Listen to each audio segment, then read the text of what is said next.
So we got this table from Ikea. We're cleaning up our downstairs, and this is just an easy little table. It's a kind of a smaller table. If it gives you some frame of reference, you can kind of see here.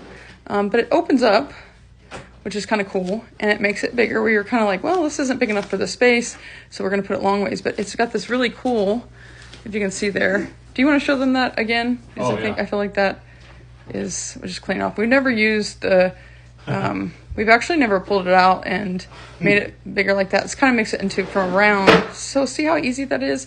It makes it from a round, cute little table into a oval table, almost like an egg. And then that's cool. That's super, super neat, super easy. And then just putting it back together. And what about the sides? There's no sides? Mm-mm. That doesn't seem right. It's oval. That's it.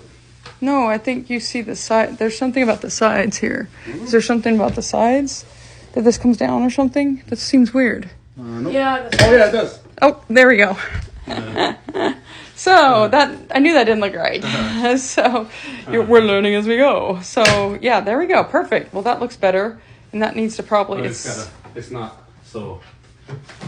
Okay, I see. So you have to actually pull that out, and then there's these little slots, like these little metal slots, and then you have to actually put them in. So if you do get this table from Ikea, just remember that the slots, it may be something that you easily miss, and then that's kind of how it looks on the top, which is kind of neat to have a table that actually kind of splits out a little bit bigger. We'll put it the other direction because it might be, I don't want to. Yeah, we'll turn around the other direction, and then.